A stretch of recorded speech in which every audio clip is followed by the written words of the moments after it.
வாழ்க வையகம், வாழ்க வையகம், வாழ்க வளமுடன். குரு வாழ்க, குருவே துணை. அருட்பெரும் ஜோதி, அருட்பெரும் ஜோதி, தனிப்பெருங் கருணை, அருட்பெரும் ஜோதி.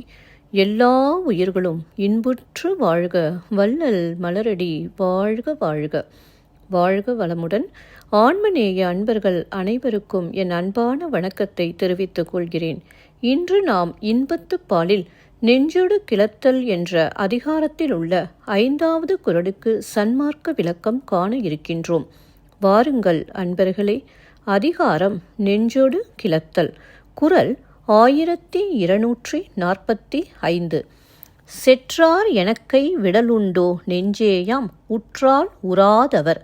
செற்றார் எனக்கை விடலுண்டோ நெஞ்சேயாம் உற்றால் உறாதவர். முதலில் உலகியல் விளக்கம் காண்போம். நெஞ்சே, யாம் விரும்பி நாடினாலும் எம்மை நாடாத அவர் நம்மை வெறுத்துவிட்டார் என்று எண்ணி கைவிட முடியுமோ? இப்பொழுது சன்மார்க்க விளக்கத்தை காண்போம்.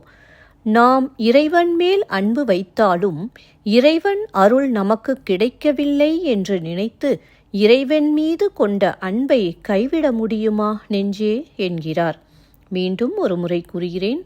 நாம் இறைவன் மேல் அன்பு வைத்தாலும் இறைவன் அருள் நமக்கு கிடைக்கவில்லை என்று நினைத்து இறைவன் மீது கொண்ட அன்பை கைவிட முடியுமா நெஞ்சே என்கிறார். நன்றி அன்பர்களே. மீண்டும் அடுத்த பதிவில் உங்களை சந்திக்கும் வரை உங்களிடம் இருந்து விடைபெறுவது திருமதி பாரதி சேகர். வாழ்க வளமுடன்.